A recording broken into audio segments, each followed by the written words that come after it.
अऊज़ु बिल्लाहि मिनश्शैतानिर्रजीम बिस्मिल्लाहिर्रहमानिर्रहीम इन्नल हम्दुलिल्लाहि तआला नहमदुहु व नस्तईनु बिहि व नस्तगफिरुहु व नऊज़ु बिल्लाहि मिन शुरूरि अनफुसिना व मिन सय्यिआति अमालिना मन यहदिहिल्लाहु फला मुदिल्ल लहु व मन युद्लिल फला हादिय लहु व अशहदु अन ला इलाहा इल्लल्लाहु वहदहु ला शरीका लहु व अशहदु अन्न मुहम्मदन अब्दुहु व रसूलुहु सल्लल्लाहु अलैहि वसल्लम।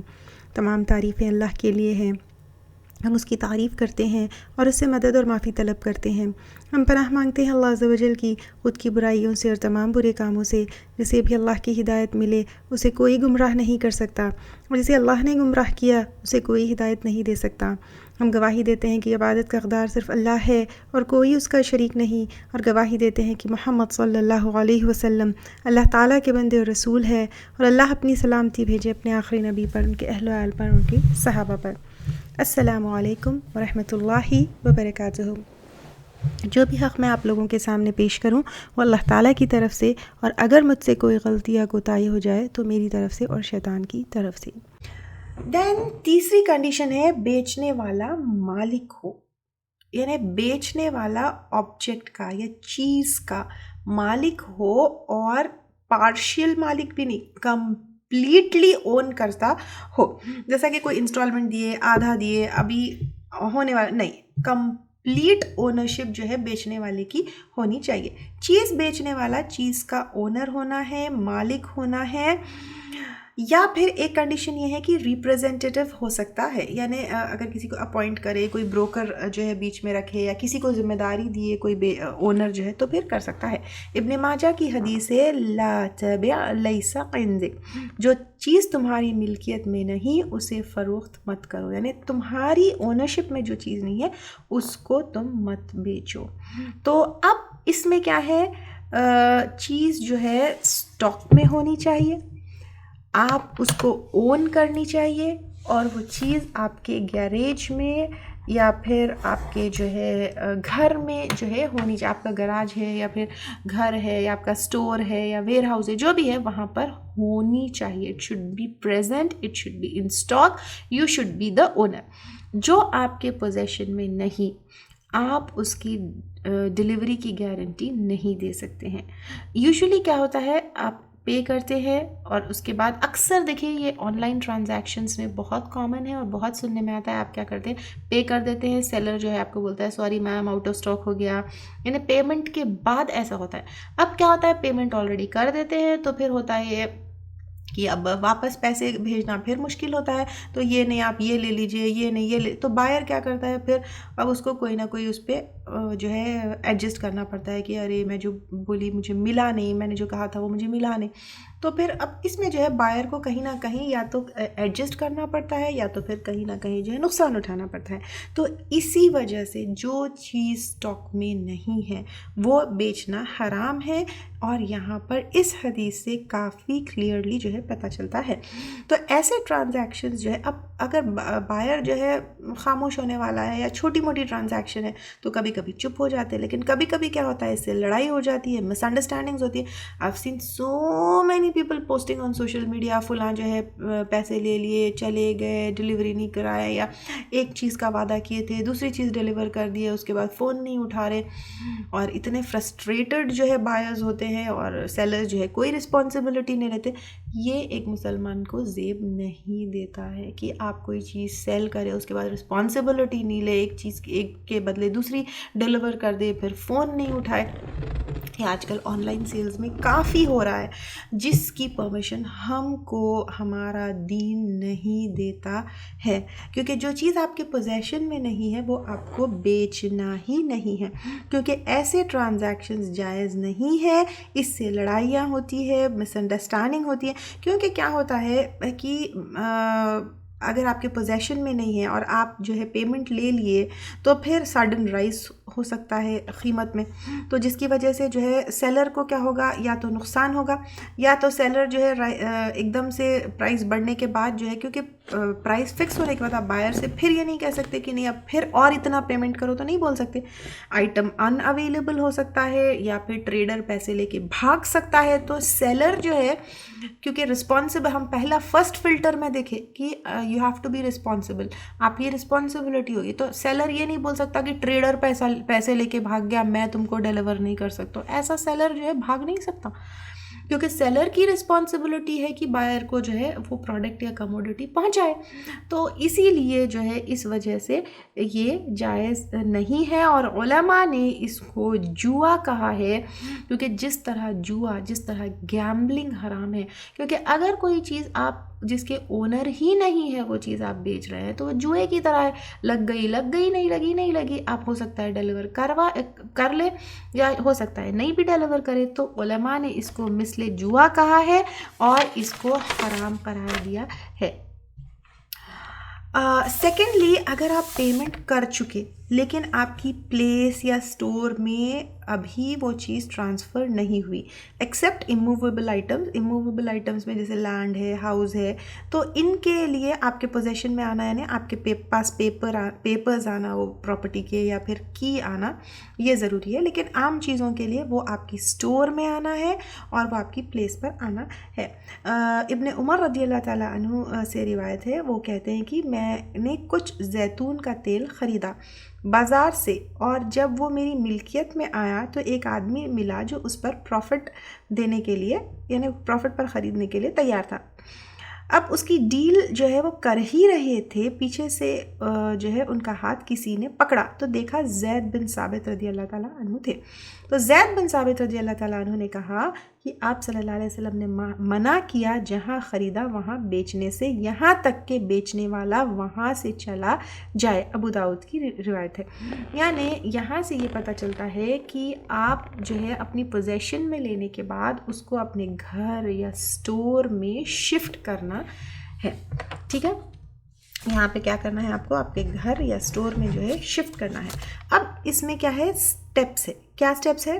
पहला स्टेप ख़रीदना है, सेकेंड स्टेप अपनी पोजेशन में लेना है, थर्ड स्टेप उसको ट्रांसफ़र करना है लोकेशन की पर, उसके बाद फोर्थ स्टेप उसको बेचना है, फिर उसके बाद वो परचेसर या बायर के जो है पोजेशन में जाएगा। तो इस तरह है। अब यहाँ पर मैं आप लोगों को ड्रॉप शिपिंग के बारे में जो है कुछ डिस्कस करना चाहती हूँ। सबसे पहले व्हाट इज़ ड्रॉप शिपिंग, और this is very very common, और बहुत सारी औरतें भी इस चीज़ में इन्वॉल्व है। घर बैठे औरतों के लिए जो है कमाने का एक बहुत अच्छा ज़रिया है।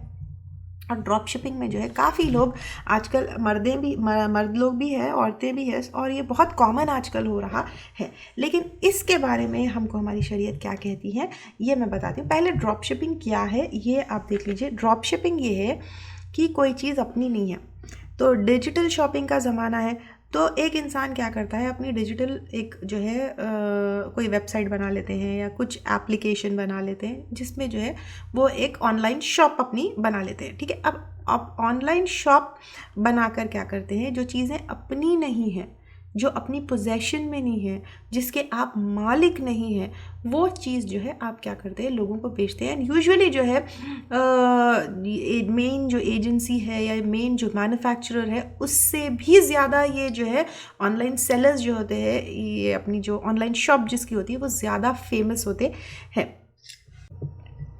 तो अब यहाँ पे क्या है, अब ये जो बीच के जो ऑनलाइन अपनी शॉप होती है, तो ऑनलाइन शॉप वाले क्या करते हैं, कोई चीज़ किसी एजेंसी से या किसी मैन्युफैक्चरर से लेकर क्या करते हैं, थर्ड पार्टी को जो है बेचते हैं। इसमें ये कुछ कंडीशंस में हलाल है और कुछ कंडीशंस में हलाल नहीं है। नॉर्मली ये ऑनलाइन शॉप वाले जो बेचते हैं, ये फर्स्ट उसमें तो अगर आप देखिए कि ये जायज़ नहीं है, ये हलाल नहीं है। इसमें रिस्ट्रिक्शन क्या है, आप सल्लल्लाहु अलैहि वसल्लम ने, अभी हम हदीस जो है लिए कि आप सल्लल्लाहु अलैहि वसल्लम ने मना किया कोई भी वो चीज़ बेचने के लिए जो आप पोजेस नहीं करते, जिसके आप मालिक नहीं। तो जो चीज़ के आप मालिक ही नहीं है, जो चीज़ आप ओन ही नहीं करते, जो चीज़ आप ख़रीदे ही नहीं, तो वो चीज़ आप कैसे बेचेंगे मुझे बताइए। तो इसलिए ये पहली रेस्ट्रिक्शन है। तो ये जो है ये फ़िल्टर पास नहीं करता है, तो इस तरह का सेल जो है जायज़ नहीं है। सेकंड क्या है, ये जैसे अभी हम देखें ज़ैद बिन साबित रज़ियल्लाहु ताला अन्हु की हदीस से कि कोई भी चीज़ अपने वेयर हाउस या अपने घर या अपनी जगह या अपनी शॉप ट्रांसफ़र करने से पहले आप जो है नहीं बेच सकते हैं। तो ड्रॉप शिपिंग जो है प्रोहिबिट हो जाती है, या हलाल नहीं होती, या हराम होती है। किस वजह से?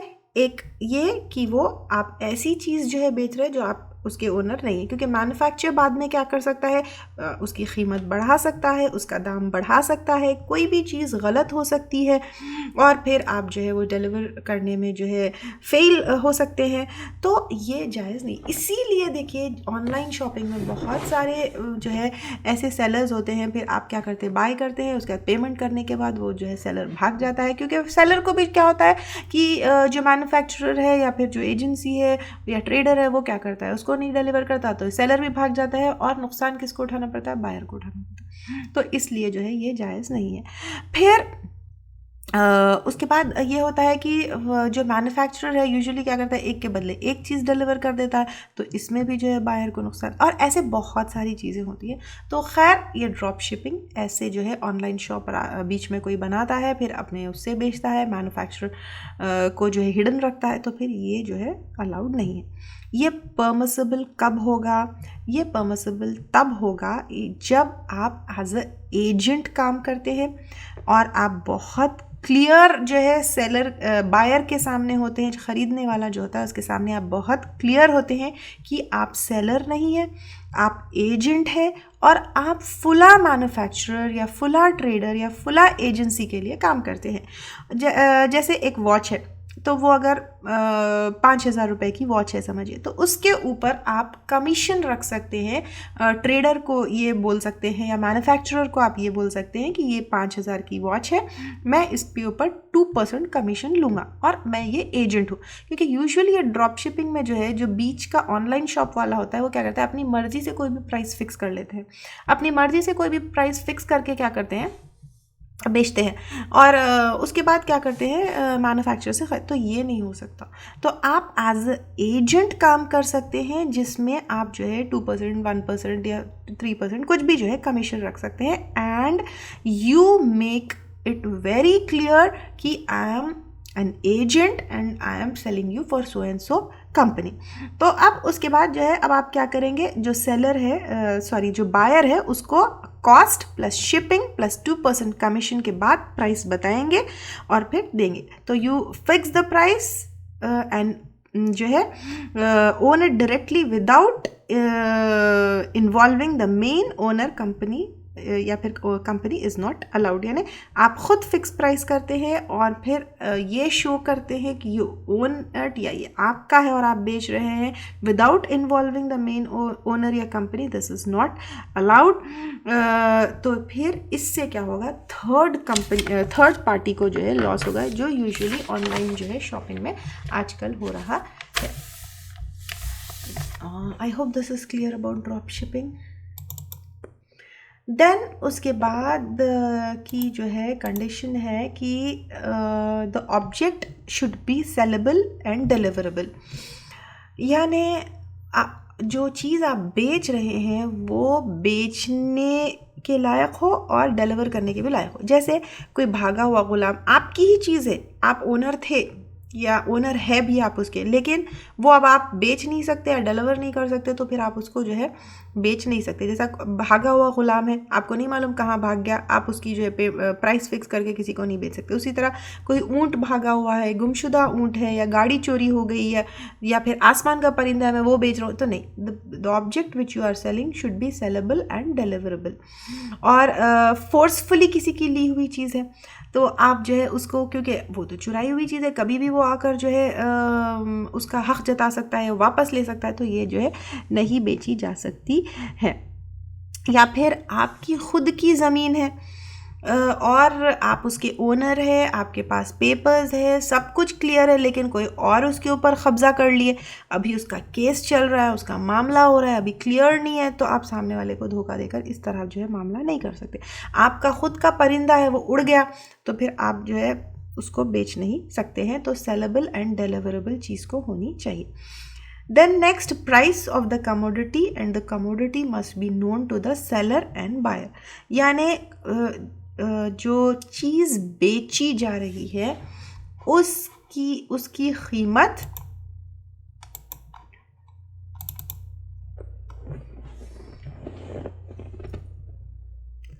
जो चीज़ बेची जा रही है उसकी कीमत और कौन सी चीज़ बेची जा रही है वो दोनों खरीदने वाले और बेचने वाले को पता होनी चाहिए। यानी कोई चीज़ जो देखी नहीं जा सकती है उसकी तिजारत हराम है। जैसे अगर कोई चीज़ अभी अंडर प्रोडक्शन है या कोई अभी जो है जानवर के अभी दूध निकाले नहीं, अभी उसके थन में ही दूध है या जानवर के पेट में बच्चा है, ऐसी चीज़ जो बायर लेटर ऑन रिकॉग्नाइज ना कर सके तो फिर जो है या फिर जानबूझकर फ़ोटोज़ बड़े बड़े दिखाए जाते हैं जो एक्चुअली वैसी नहीं है, जैसी है वैसी नहीं बल्कि फॉल्सली उसको दिखाते हैं, तो फिर ये जो है जायज़ नहीं है। बुखारी और मुस्लिम की रिवायत है, नहन नबीयु सल्लल्लाहु अलैहि वसल्लम अनिल मुलामसती वल मुनाबदती, यानी आप सल्लल्लाहु अलैहि वसल्लम ने मुलामसा और मुनाबदा ये मना किया है। मुलासमा यानी किसी चीज़ को हाथ लगाए तो उनको लेना लाजिम होता था, या फिर ये ऐसा है कि जैसे कि आप दुकान में गए, ठीक है, आप शॉप में गए तो दौरे जाहिलियत में ये किया जाता था कि बस दूर से देखना है, तुम हाथ नहीं लगा सकते। अगर तुम हाथ लगा लिए तो तुमको लेना है, और फिर सेलर क्या है, बेचने वाला क्या करता है कि उसके ऊपर अपने मर्जी का जो है प्राइस लगाता है। यानी आप हाथ लगाएंगे नहीं तो एग्जामिन कैसे करेंगे, आप देखेंगे कैसे, आपको पता कैसा चलेगा। तो फिर आप बगैर हाथ लगाए तो कोई चीज़ को विदाउट एग्जामिनिंग नहीं ले सकते। तो फिर बायर को पूरा राइट है कि वो देखे, एग्जामिन करे, दिल उसका मुतमईन हो और उसके बाद ख़रीदे। उसी तरह मुनाबदा यानी कोई चीज़ ख़रीदने वाला बेचने वाले की तरफ फेंके तो फिर उसको ख़रीदना भी लाजिम होता है। यानी ख़रीदने वाला क्या करा, बेचने वाले की तरफ एक बार ऐसा फेंक दिया तो फिर उसके बाद जो है ये विदाउट म्यूचुअल अग्रीमेंट नहीं हो सकता कि मैं फेंक दिया, चलो ये मेरा हो गया, मैं ले लिया। बेसिकली ये है कि ख़रीदने वाला और बेचने वाला दोनों क्या होना है, दोनों म्यूचुअल कंसेंट से कन्विंस होकर प्राइस के ऊपर और कमोडिटी के ऊपर या फिर ऑब्जेक्ट के ऊपर, तो कन्विंस होकर जो है दोनों को लेना है। ये बेसिक जो है रूल है।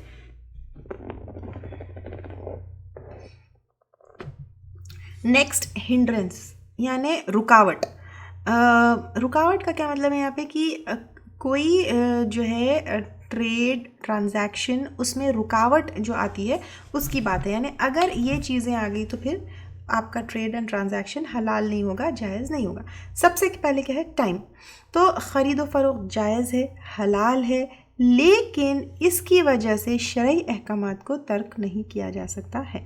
आप बिज़नेस में इतना बिज़ी है कि नमाज़ें तर्क कर रहे हैं तो फिर ये बिज़नेस आपका जायज़ नहीं है, और ख़ास तौर से जुमा की अज़ां के बाद ख़रीदो फ़रोख्त करना जायज़ नहीं है। सूरतुल जुमा आयत नंबर 9 में अल्लाह ताला फरमाते हैं, ए लोगों जो ईमान लाए हो, जुमे के दिन नमाज की अज़ां दी जाए तो तुम अल्लाह के ज़िक्र की तरफ दौड़ पड़ो और ख़रीदो फ़रोख्त छोड़ दो, ये तुम्हारे हक़ में बहुत ही बेहतर है अगर तुम जानते हो। तो जुमे की अज़ान और ख़तीब मिंबर पर चढ़ जाए उसके बाद कोई भी मनी रिलेटेड ट्रांजैक्शन, चाहे वो बाइंग हो, सेलिंग हो, रेंटिंग हो, कुछ भी करना जो है ये जायज़ नहीं है। सेकेंड रुकावट क्या है, कोई भी ट्रांजैक्शन आपका जो है बुराई, इट लीड्स टू ईवल, यानी कोई बुराई की तरफ लेकर जाए।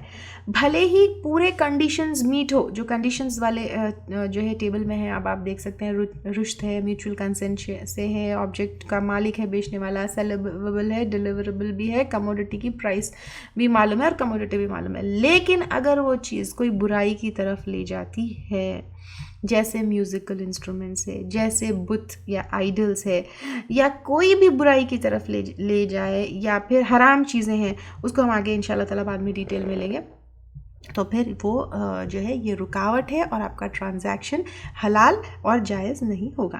देन तीसरा, विच लीड्स टू रिबा। रिबा क्या चीज़ है, सूद है, इसको भी हम बाद में डिटेल में लेंगे, यहाँ पे मैं निकलती हूँ, आगे फिर मैं इसको डिटेल में लूँगी इंशाल्लाह ताला। जो रिबा इन्वॉल्व करती है या फिर विच लीड्स टू रिबा, रिबा की तरफ लेकर जाती है, इसको हम बाद में लेंगे डिटेल में, तो फिर ये फिर हराम है। फिर next is socially irresponsible. Socially irresponsible यानी कोई भी ऐसी चीज़, इसको भी हम पहले ले चुके थे फर्स्ट फिल्टर में कि सोशली एंड एनवायरमेंटली दोनों तरीक़े से जो है हमारी रिस्पॉन्सिबिलिटी हमको पूरी करनी है। तो सोसाइटी के बेनिफिट के लिए हमको काम करना है। तो सोसाइटी के बेनिफिट के लिए अगर नहीं है तो फिर वो काम हमको नहीं किया जा सकता। जैसे कि अगर आप मैं देखूँ कि गेम है, ठीक है, बज़ाहिर तो कोई गेम खेलना, क्रिकेट खेलना ये हलाल है, हराम नहीं है, लेकिन ऐसा क्रिकेट है जिससे, जैसे इंडिया पाकिस्तान के बीच का मैच है, तो इसमें क्या होता है, लड़ाई झगड़े मारपीट खून खराबा हो जाता है, तो फिर ये जो है हलाल नहीं होगा। तो लड़ाई हो रही है तो फिर नहीं होगा। या फिर किसी भी तरह का जो है बिज़नेस जिससे जो है माशरे में क्या हो रहा है, फ़ायदा वो हो रहा है, लड़ाई हो रहा है, झगड़ा हो रहा है, फसाद हो रहा है, तो नहीं हो रहा है। और हमारी ज़िम्मेदारी ये है कि जब एक मुसलमान कोई भी इकोनॉमिक एक्टिविटी में या ट्रेड में या बिज़नेस में इन्वॉल्व होता है तो उससे सोसाइटी को बेनिफिट होना चाहिए, सोसाइटी को फ़ायदा होना चाहिए। या फिर आप ऐसे उसमें एंटरटेनमेंट की जो है उसमें इन्वॉल्व है तो इससे कोई इकोनॉमिक डेवलपमेंट है, उससे कोई फ़ायदा है, कुछ भी नहीं है।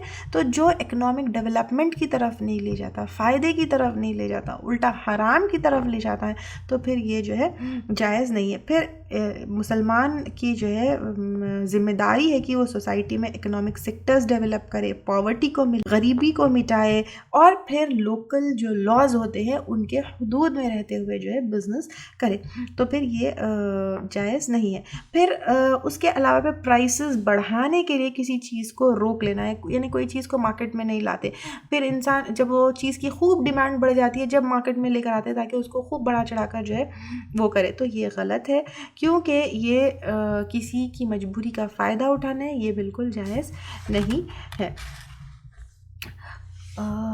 उसके बाद अगर फिर नेक्स्ट टेबल में आप लोग देखेंगे कि the process should be free from रिबा, गरर एंड गबन, ये तीनों को फिर हम डिटेल में लेंगे इंशाल्लाह ताला। लेकिन यहाँ पर रिबा जो है वही है, सूद है, और सूद के भी डिफरेंट टाइप्स होते हैं, हम ये फिर लेंगे। सूद क्या है, कोई ऐसी चीज़ यानी कोई भी ऐसा जो है ट्रांजैक्शन जिसमें सूद लेना है या देना है, दोनों तरीक़े से, तो वो हराम है। What is गरर? गरर का मतलब होता है एम्बिगस, अनसर्टन, जिसमें रिस्क इन्वॉल्व है, जैसे गैम्बलिंग या जुआ, अनड्यू जिसमें रिस्क होता है। जैसे कि आप जो है ख़रीदने वाला और बेचने वाला ये कहे कि तुम पत्थर फेंको, जिस चीज़ के ऊपर पत्थर लगी वो तुम्हारा, मैंने 4-5 चीज़ें हैं उसमें से जिस पे तुम स्टोन हिट किए तो तुम्हारा, ऐसा ये गलत है। फिर जो है कोई टिकट जो है ख़रीदते हैं, ख़रीद के जो है कहते हैं कि इसमें से तुम जिसको जो है शूट करे वो चीज़ तुम्हारी, तो फिर ये जो है नहीं हो सकता। या फिर जिस पर हाथ लगा वो तुम्हारा। या फिर कोई ज़मीन बेच रहा है तो कहे तुम जितनी दूर तक पत्थर फेंकोगे उतनी दूर तक तुम्हारी ज़मीन तुम्हारी, या फिर उतनी दूर तक जो है फार्म पे फ्रूट्स जो है वो तुम्हारे, ये ऐसा नहीं हो सकता है। तो गरर जो है हराम है, गरर जो चीज़ में इन्वॉल्व है वैसा ट्रांजैक्शन जो है हमारे लिए जायज़ नहीं है। बहुत सारी चीज़ों में ये आएगा गरर, और ये बहुत ही इम्पॉर्टेंट एस्पेक्ट है। जो आपके हाथ में नहीं है वो बेच नहीं सकते, अभी हम देखें वो भी गरर में आएगा। कोई अननोन चीज़ बेचना ये भी गरर में आएगा। सेलर ओन नहीं करता वो भी इसी में आएगा, जैसे समंदर की मछली है, या अभी नहीं निकाला हुआ दूध है, या अनबॉर्न एनिमल है। तो गरर का मतलब बेसिकली रिस्क, RISK रिस्क, यानी जिसमें जो है किसी तरह का रिस्क होता है कि पता नहीं वो चीज़ डिलीवर होगी या नहीं होगी, कितना मिलेगा, क्या है वो जो है श्योर नहीं है। तो फिर जो भी प्रोसेस, जो भी ट्रेड या जो भी ट्रांजैक्शन या जो भी जो है सेल है, तो उस या जो भी डीलिंग है उसके अंदर अगर गरर इन्वॉल्व है तो फिर वो जायज़ नहीं है। देन गबन यानी धोखा, अनफेयर होना, फ्रॉड होना, किसी का अनफेयर एडवांटेज लेना, चीटिंग करना, धोखा, डिसेप्शन, ये सारी चीज़ें जो है गबन में आएगी। तो कोई भी डीलिंग, कोई भी ट्रांजैक्शन जिसके अंदर रिबा, गरर या गबन तीनों में से कोई एक चीज़ इन्वॉल्व है तो फिर वो जो है हमारे लिए हलाल नहीं है, वो जो है हमारे लिए हराम है। फिर कंडीशंस रिलेटेड टू ऑब्जेक्ट, यानी सबसे पहले तो क्या है, ऑब्जेक्ट हलाल नहीं, हराम नहीं, हलाल होना चाहिए, ठीक है। और ऑब्जेक्ट यूजलेस नहीं होना चाहिए, और object should B owned by you. Owned by you तो हम देख लिए, ठीक है। यूजलेस जैसे इंसेक्ट्स है या ऐसी चीज़ जो कोई काम की नहीं है, ऐसी यूज़लेस चीज़ जो है नहीं बेची जा सकती है। अब हराम जो चीज़ें हैं उनको थोड़ा सा डिटेल में हम यहाँ पर लेंगे। कौन सी चीज़ें हैं जो हलाल नहीं है। जैसे सूरह बकरा आयत नंबर 236 में अल्लाह ताला फरमाते हैं इन्नल्लाह व रसूलहु हर्रम बैअल खमरी वल मैतती वल खिंजीरी वल अस्नाम। बेशक अल्लाह ताला और उसका रसूल हराम करता है ख़रीद व फरोख्त किसकी, शराब की, मुर्दे की, खिंजीर की और बुतों की। तो अब यहाँ से इस आयत से क्लियरली है कि क्या चीज़ें हराम है, शराब, मुर्दार जानवर का गोश्त और खिंजीर और फिर बुत। फिर उसके बाद मुस्नद अहमद की जो है हदीस है इन्नल्लाह ताला इज़ा हर्रम शैअ, यानी जब अल्लाह ताला किसी चीज़ को हराम करार देता है, हर्रम समना, हराम उसने किया है उसकी कीमत, यानी कोई भी चीज़ जो अल्लाह ताला ने हराम बता दी है हमको तो उसकी कीमत, यानी अगर कोई चीज़ हराम है तो वो चीज़ बेचना और ख़रीदना भी हराम है। जैसा बुत परस्ती हराम है तो उसको आप नहीं बेच सकते बुतों को, भले ही वो आप नॉन मुस्लिम को क्यों नहीं बेच रहे। आपके लिए मुर्दार गोश्त हराम है तो फिर आप वो नॉन मुस्लिम को भी नहीं बेच सकते जो खाता है उसको, ठीक है। फिर बुखारी की एक और रिवायत है, लोगों ने आप सल्लल्लाहु अलैहि वसल्लम से जो है मुर्दार की चर्बी के बारे में पूछा है ना, जो मुर्दा जानवर होता है उसकी चर्बी के बारे में पूछा, जिससे वो लोग क्या करते थे, बोट्स जो कश्तियाँ होती है उसकी ग्रीजिंग करते थे या चराग जलाते थे। तो आप सल्लल्लाहु अलैहि वसल्लम ने कहा ला हुआ हराम, नहीं वो हराम है। तो फिर ये तमाम चीज़ें जो हमारे लिए अल्लाह ताला ने शरीयत में हराम करार दी है वो तमाम चीज़ों को बेचना भी हराम है। जैसे शराब है, ड्रग्स है, नशे वाली चीज़ें हैं, मुर्दार है एक्सेप्ट सी फूड, क्योंकि मुर्दार सी फूड भी जो है हलाल है। फिर खंजीर है, खंजीर यानी पिग, उसका स्किन, मीट, फैट सब कुछ। आइडल्स है या कोई भी चीज़ जो बुत परस्ती की तरफ ले जाए या उनको प्रमोट करने वाली चीज़ें, जैसे कुमकुम है, बिंदी है, राखी है, क्रॉस है, ओम की ज्वेलरी है या मर्दों की ज्वेलरी जो सोने में बनी हुई है, क्योंकि वो मर्दों के लिए पहनना हराम है मर्दों की ज्वेलरी, तो मर्दों की ज्वेलरी जो सोने में बनी हुई है भले ही वो नॉन मुस्लिम को क्यों है नहीं बेच सकते हैं। फिर ब्लड है, क्योंकि खून का खाना हराम है तो खून का बेचना भी हराम है। अन इस्लामिकली जो है स्लॉटर्ड मीट है, म्यूज़िकल इंस्ट्रूमेंट है, पोर्नोग्राफिक मटेरियल है, गुनाह को प्रमोट करने वाला मटेरियल है, जुए या उसको प्रमोट करने वाला मटेरियल है, ये सारी चीज़ें जो है हराम है।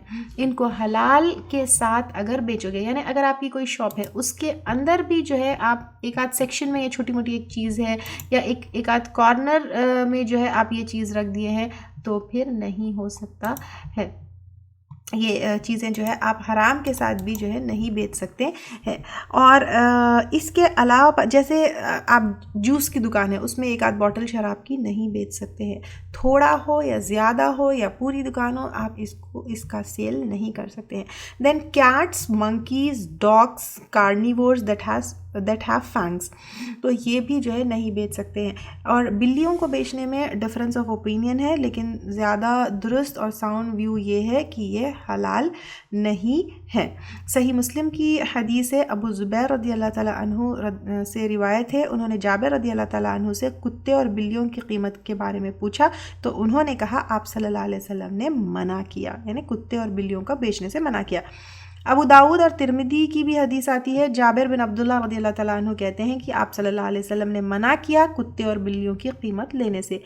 कुछ स्कॉलर्स ने कहा कि शायद ये जंगली बिल्लियों के बारे में है या बिल्लियों को जो पाक करार देने से पहले की ये बात है, लेकिन हमको इसकी दलील नहीं मिलती है और ये अहादीस को लेते हुए बिल्लियों को और कुत्तों को बेचना और ख़रीदना हराम है, क्योंकि हदीस से क्लियरली पता चलता है कि आप सल्लल्लाहु अलैहि वसल्लम ने मना किया है। और स्कॉलर्स ने, उलमा कराम ने ये बताया है कि कुत्ते बिल्लियों के साथ साथ बंदर या वो एनिमल्स जिसके फैंग्स है यानी सामने के दांत जो है नुकीले है उसको मना किया है क्योंकि वो यूज़लेस है। और कुत्तों के बारे में बुखारी और मुस्लिम की जो है हदीस आती है, अबू मूसा अशरी से रिवायत है आप सल्लल्लाहु अलैहि वसल्लम ने कुत्तों की कीमत तवाइफ की कमाई और फॉर्चून टेलर की जो है फ़ी लेने से मना किया है। तो कुत्तों की बाइंग एंड सेलिंग जो है हराम है, यह हदीस से पता चलता है। प्रोस्टिट्यूशन का कोई भी मनी है तो इस से पता चलता है मना है। और फॉर्चून टेलिंग कहानी या फिर आप ज़ोडिएक साइंस के बुक्स, अगर आपकी बुक स्टोर है तो आप ये बुक, इस तरह की बुक्स जो है नहीं रख सकते हैं। अबू दाऊद की हदीस है, अब्दुल्ला बिन अब्बास रज़ियल्लाहु तआला अन्हु से आप सल्लल्लाहु अलैहि वसल्लम ने मना किया कुत्ते की कीमत लेने से, और अगर वो कुत्ते की कीमत मांगता है तो वो अपना हाथ खाक से भर रहा है और इसके अंदर ट्रेंड, अनट्रेंड डॉग्स या गार्डिंग डॉग्स या हंटिंग डॉग्स या एनी टाइप ऑफ डॉग्स आएंगे। हंटिंग और गार्डिंग डॉग्स हम जो है रख सकते हैं इनको अपने घर पर। तो कुछ स्कॉलर्स ने इनको बेचना जायज़ बताया है, लेकिन जो रिवायतें वो पेश करते हैं वो सही नहीं है बल्कि ज़ईफ़ है। अब अगर किसी को हंटिंग या गार्डिंग डॉग्स की ज़रूरत है और ख़रीदने के अलावा पर उनके पास कोई और चॉइस नहीं है तो वो ख़रीद सकते हैं, लेकिन उसका गुनाह बेचने वाले को होगा, क्योंकि कुत्ते क्या करते हैं और या बिल्लियाँ भी जो है क्या करते हैं, रिप्रोड्यूस करते हैं, प्रोक्रिएट करते हैं, तो उनके बच्चे होते हैं तो विदाउट चार्ज जो है लोगों को दे देना चाहिए। ये वयमनउन अलमाउन जो बरतने वाली चीज़ें रोकते हैं उसमें आएगा।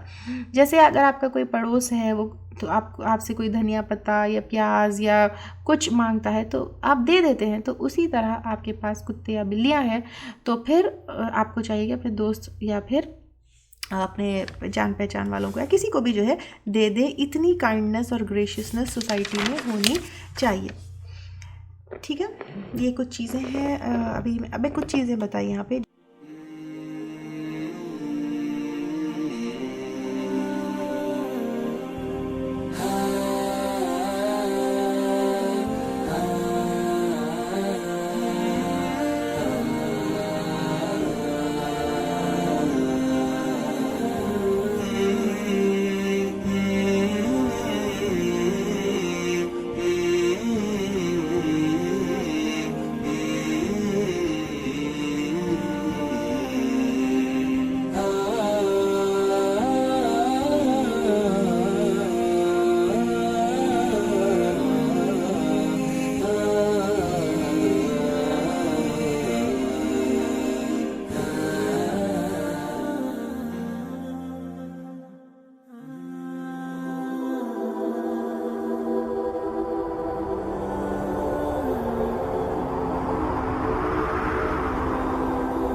Oh